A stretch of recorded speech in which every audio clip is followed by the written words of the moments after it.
3, 2, 1... Salut à tous, alors comment ça va en 2021? De mon côté c'est nickel, surtout que pour la nouvelle année j'ai décidé de reprendre une série qui me tient à cœur en mode overtime.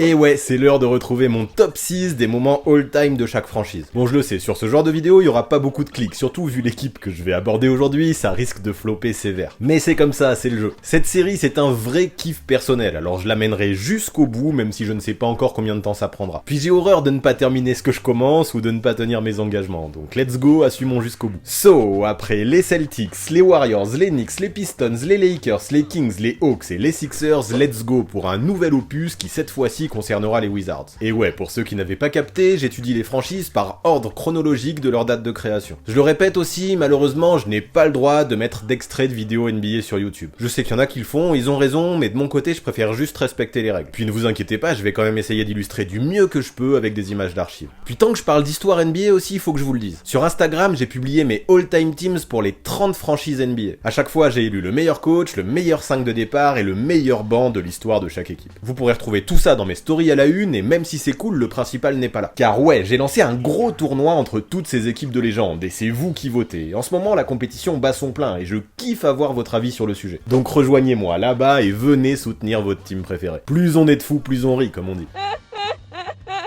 Mais bref, on ne perd pas plus de temps, car en 2021, j'ai décidé de raccourcir mes intros, et déjà je m'éternise un peu. Et ouais, c'est important de tenir ses résolutions. Alors c'est parti pour le top 6 des meilleurs moments all-time de la franchise des Washington Wizards.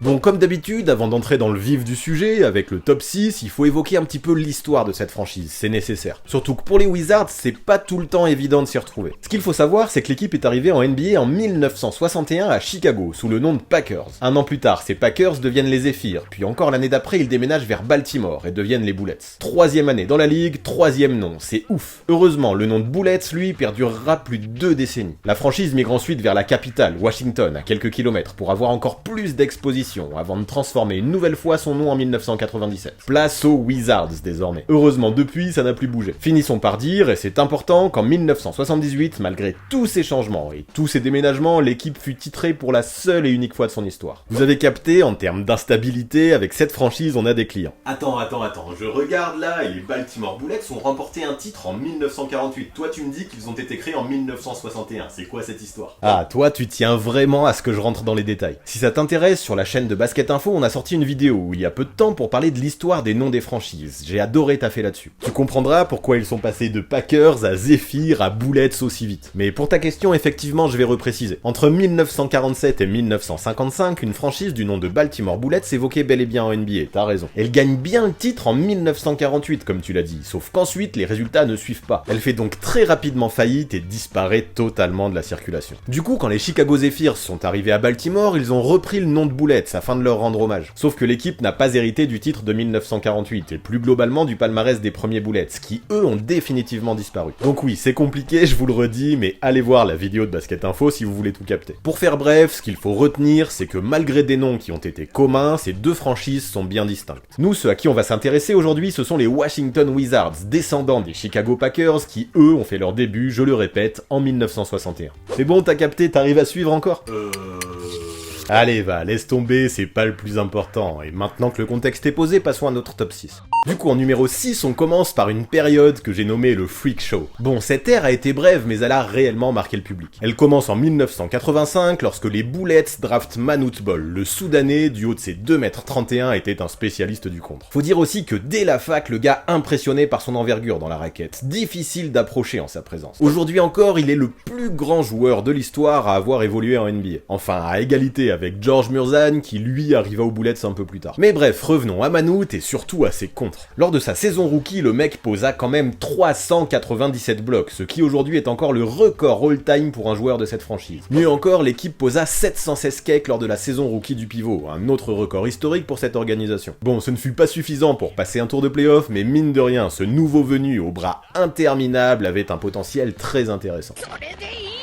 Mais le plus fou arrive en 1987, 2 ans seulement après la draft de Ball. Après avoir sélectionné le plus grand joueur de l'histoire, l'équipe décida de sélectionner Muggsy Bogues, 1m60, le plus petit joueur all-time de toute la ligue. Réunir ces deux freaks affichait un rendu complètement dingue. Encore une fois, cette saison-là, les Bullets sont allés en play-off, mais encore une fois, ils ont échoué au premier tour. Donc clairement, c'est pas ouf collectivement, d'autant plus que les deux joueurs furent envoyés ailleurs au bout de à peine un an. Mais alors, pourquoi tu parles d'eux si c'est pas fou? Eh bien, parce qu'à cette époque, la franchise qui était au sommet à la fin des années 70 était en train de tomber réellement dans l'oubli. La venue de ces deux joueurs a réellement mis un coup de projecteur sur l'équipe de la capitale qui à ce moment-là en avait bien besoin. Les deux gars dont la différence de taille équivalait à 71 cm, mais qui n'avaient que 29 kg d'écart, étaient mine de rien de vrais spécialistes de la défense. Franchement, voir un mec de 2m31 poser 5 contres en moyenne par match, pendant que l'autre de 1m60 harcelait les meneurs adverses, c'était vraiment hallucinant. D'autant plus quand on sait que toute la journée, Manute Ball, paix à son âme d'ailleurs, se bourrait la gueule à base de Heineken pour prendre du poids. Ce n'est vraiment pas par hasard si j'ai appelé cette ère le Freak Show.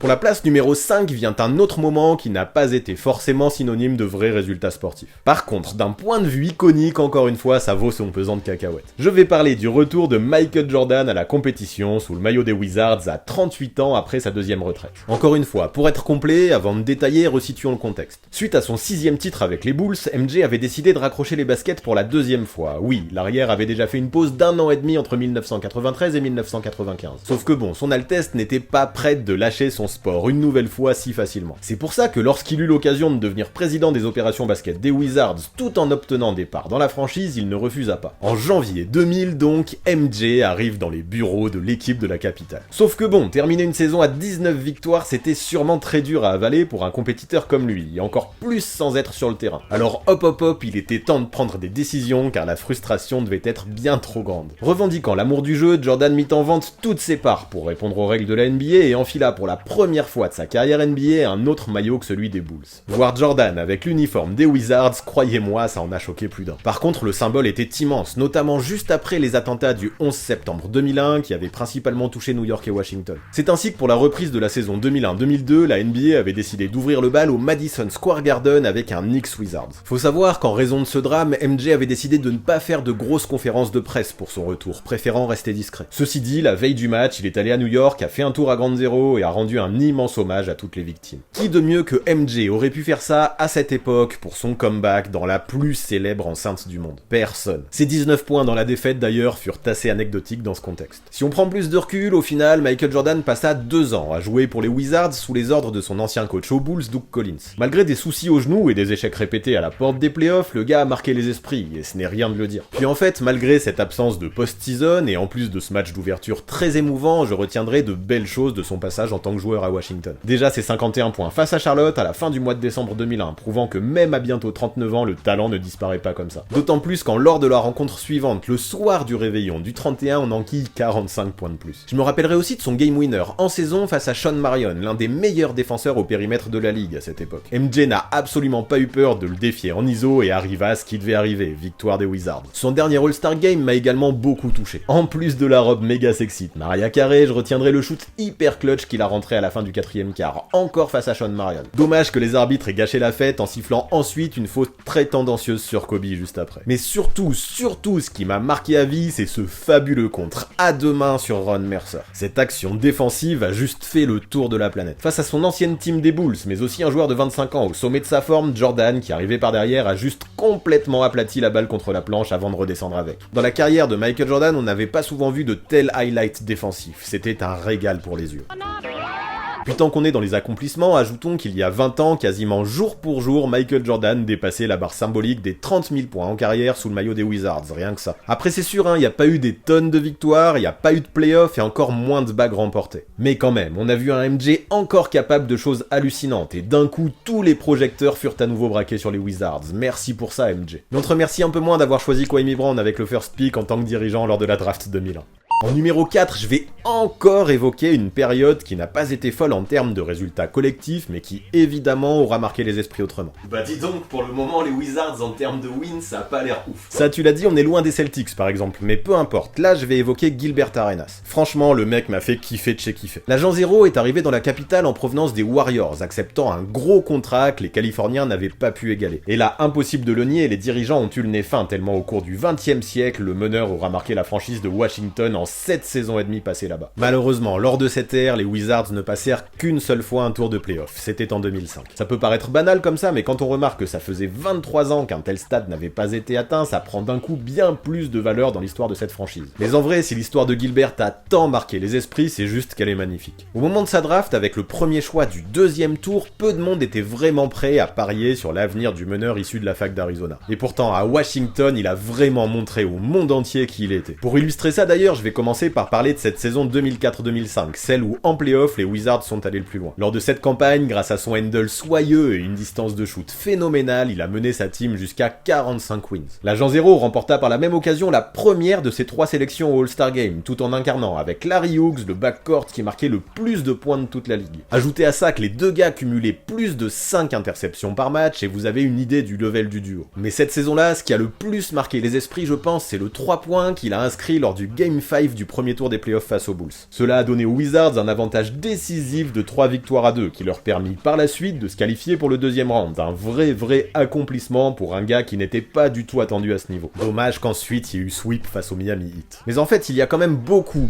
de choses, ou plutôt beaucoup de shoots à retenir du passage de Arenas à Washington. Parmi eux encore, son tir du milieu de terrain lors du premier tour des playoffs 2006 face aux Cavs de LeBron James, qui disputait alors sa première campagne de post-season. C'était au buzzer du Game 6 pour décrocher la prolongue. Dommage que dans ce même match, dans l'overtime, Gilbert ait craqué sous le trash talking du King. C'est pas forcément un super moment dans l'histoire de la franchise, mais j'ai quand même envie d'évoquer l'anecdote. À 15 secondes de la fin de ce match super important, les Wizards sont menés d'un point et Arenas obtient 2 lancers francs. C'est le moment que choisit LeBron pour aller taper sur l'épaule de son adversaire du jour et lui murmurer à l'oreille. Tu sais que si tu rates celui-là, tu rentres à la maison? Arenas l'a loupé et le destin prévu par le King fut accompli. La tuile quand même pour un joueur réputé hyper clutch qui en carrière tourne à plus de 80% de réussite au lancer. Mais bref, là-dessus, y a eu fail, ça arrive, passons et continuons notre liste. Alors évoquons un autre moment légendaire quelques mois plus tard lors de la saison suivante. Avec 60 points, 8 rebonds et 8 passes décisives dans une victoire en prolongation face aux Lakers, Arenas semblait en mission. Ce qu'il faut retenir, c'est qu'il détient encore à ce jour le record de points pour un joueur sur un match dans cette franchise des Wizards, devant les 56 points de Earl Monroe scorés en 1968, détrôné ce même jour. Mais ce n'est pas tout. Pour s'imposer, le mec a mis 16 points dans la prolongation, en juste 5 minutes donc, ce qui aujourd'hui est encore un record à l'échelle de la NBA. 16 points en seulement 5 minutes dans un match ultra serré, perso ça me fait halluciner. Mais si vraiment je ne devais garder qu'un seul souvenir de tout ça, ce serait son mois de janvier 2007. Le mec a affolé les compteurs au niveau du scoring, mais surtout il a enchaîné shoot clutch sur shoot clutch. Son 3 points au buzzer face au Jazz est même devenu une cinématique dans le trailer de NBA Live 2008. C'est dire si c'est légendaire et que les gens s'en rappellent. Malheureusement, une grave blessure au genou, puis plusieurs complications physiques l'ont empêché de continuer à ce rythme par la suite. C'est vraiment dommage. On pourrait évoquer également cette triste histoire de flingue dans le vestiaire avec Javaris Crittenton, mais j'ai décidé de pas trop insister là-dessus. Ouais, là on parle des meilleurs moments de l'histoire de la franchise, pas des pires. Du coup, personnellement, je préfère me rappeler de son immense talent au scoring, de son sang-froid à couper le souffle, mais aussi de sa volonté absolue de gagner. En 2006, par exemple, il avait accepté de faire des sacrifices financiers pour permettre aux Wizards de mieux recruter autour de lui. Le gars ne le cachait pas, il voulait gagner un titre, ou au moins aller en finale. Malheureusement, la marge salariale dispo n'a pas été super bien utilisée par les dirigeants, qui recrutèrent alors Deshaun Stevenson et Darius Songaila. Pas ouf du tout, et surtout c'est bien dommage pour les objectifs de victoire de l'agent zéro. Parce que ouais, au vu du côté iconique qu'il véhicule, avec davantage de résultats collectifs, il aurait pu sans problème prétendre à une place plus avancée dans mon top du jour, j'en suis sûr. Mais tant pis, les faits sont là et on ne refera pas l'histoire.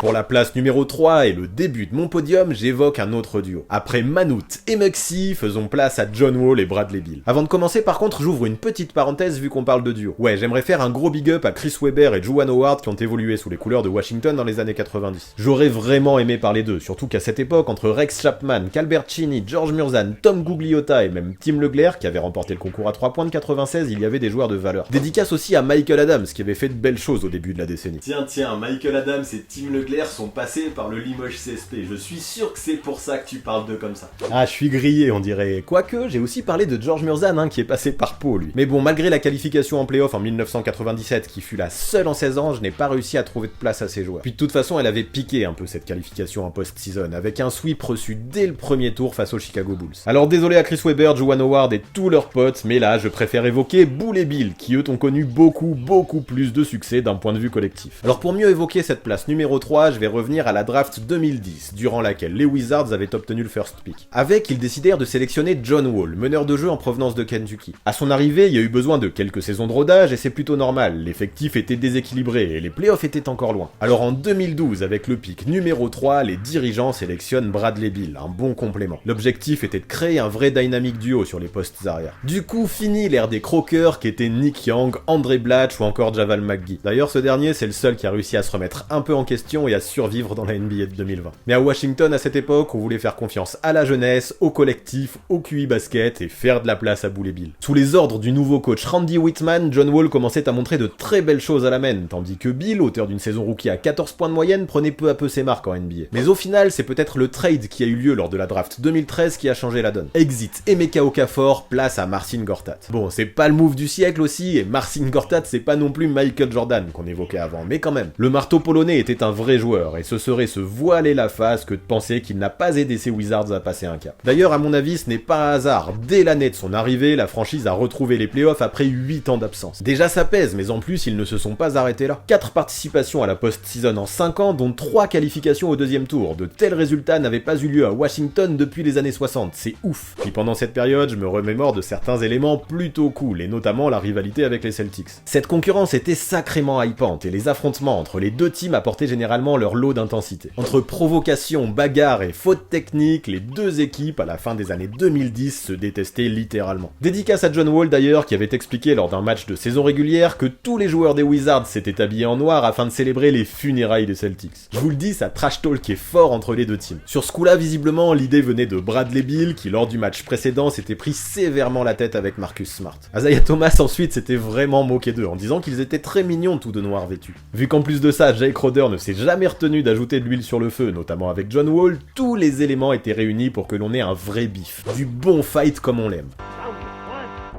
Mais le clou du spectacle arrivera quelques mois plus tard. Et oui, lors des playoffs, les deux équipes furent amenées à se retrouver au deuxième tour. Ah, le destin parfois, qu'est-ce que ça fait bien les choses. Surtout que la série tient toutes ses promesses et se prolonge jusqu'au Game 7. Mais dans ce match décisif, malgré les 38 points de Bill, ce sont finalement les 6 d'un excellent Isaiah Thomas qui s'enfuirent avec la win. Fin du rêve pour ces Wiz. On retiendra néanmoins l'héroïsme des joueurs de Washington qui n'ont jamais rien lâché et remportèrent au match 6 une victoire dans les tout derniers moments grâce à un 3 points ultra clutch de John Wall sur la face d'Avery Bradley. Cette série a été très chaude. Parmi les autres souvenirs que je garderai de la période Bull et Bill, je pourrais citer le game winner de Paul Pierce en playoff face aux Hawks, suivi de sa punchline mémorable. Après son shoot marqué avec la planche, le journaliste à la fin du match lui a demandé si ça avait été annoncé. Ouais, lui a répondu qu'il avait juste annoncé la victoire. Puis je trouve ça rigolo qu'il ait fait ça sous le maillot des Wizards quand on connaît la rivalité qu'il y a eu avec les Celtics ensuite. Parce que oui, j'imagine que 99,9% d'entre vous le savent, mais Paul Pierce est l'un des joueurs les plus iconiques de l'histoire de la franchise de Boston. Enfin, histoire de faire un tour vraiment complet, je pourrais parler de la victoire de John Wall au Slam Dunk Contest de 2014. Généralement, c'est le genre de perf qui marque, même si le concours n'était pas le plus beau. Tout ça pour dire que pendant cette ère, des belles choses, il y en a eu. Ceci dit, je le répète, pour moi, le climax a vraiment eu lieu lors de cette série 2017 face aux Celtics. Malheureusement, tout a pris fin avec la grave blessure de John Wall en 2018 au tendon d'Achille, puis son transfert il y a quelques semaines vers les Rockets. Pour la place numéro 2, on va faire un saut très loin dans le passé. Yes, quand les Wizards en 1967 puis en 1968 ont drafté coup sur coup avec leur pick numéro 2, Earl Monroe puis Wes Unseld. Là c'est du deuxième cité dont je vais parler tant sa saison rookie a été mémorable. Autant dire les choses simplement, en 1969, le gars a terminé non seulement Rookie of the Year, mais aussi MVP. Pas mal, non? What? MVP dès sa première saison? Oui monsieur, dans l'histoire, seul Wilt Chamberlain a réussi à réaliser un tel accomplissement, c'était en 1960. Pour l'anecdote, notons qu'à cette époque, le pivot aurait pu toucher plus d'argent en optant pour la ABA au moment de sa draft. Il a pris la direction des boulettes et son choix était le bon tant sa domination a directement été écrasante.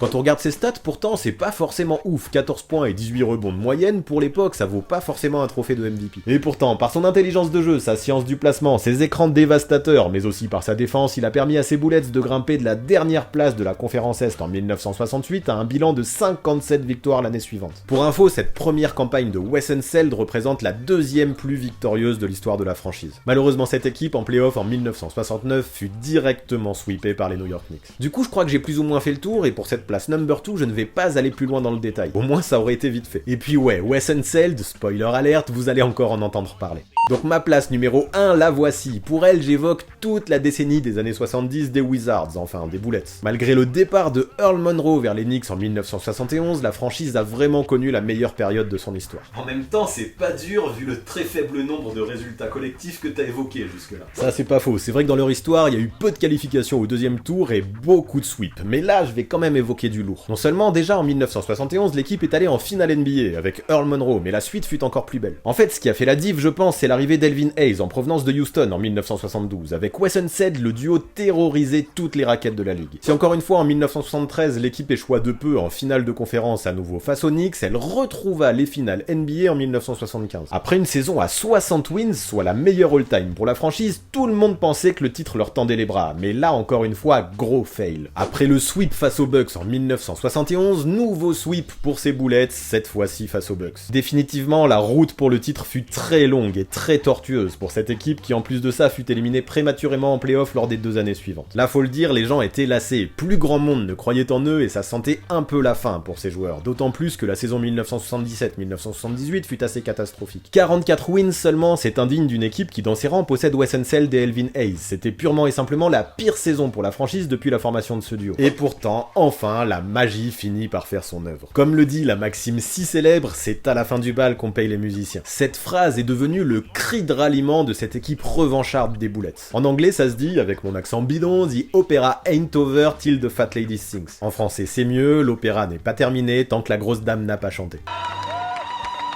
J'adore cette image. Coaché par le légendaire Dick Motta, l'équipe s'est alors complètement ressoudée en playoff, éliminant tour à tour les Hawks, les Spurs et les Sixers. Boum! Revoilà ces Bullets en finale pour la 3e fois depuis 8 ans et cette fois-ci, hors de question de laisser filer leur chance. Face aux Sonics, Washington s'est imposé en 7 rencontres au bout du suspense dans un match ultime étouffant. Quand on voit que dans le Game 7 pour Seattle, Dennis Johnson a shooté à 0 sur 14, on peut se dire que la défense était intense. C'est dans ce contexte que les Wizards, alors appelés Bullets, en 1978 ont remporté le seul et unique titre de l'histoire de toute la franchise. Parce que oui, je le rappelle, le titre de 1948 n'appartient à plus aucune franchise actuelle, j'espère que t'as capté maintenant. En tout cas, cette période, malgré 2 finales NBA qui se sont terminées par un sweep, avec ce titre ne peut pas échapper à la première place.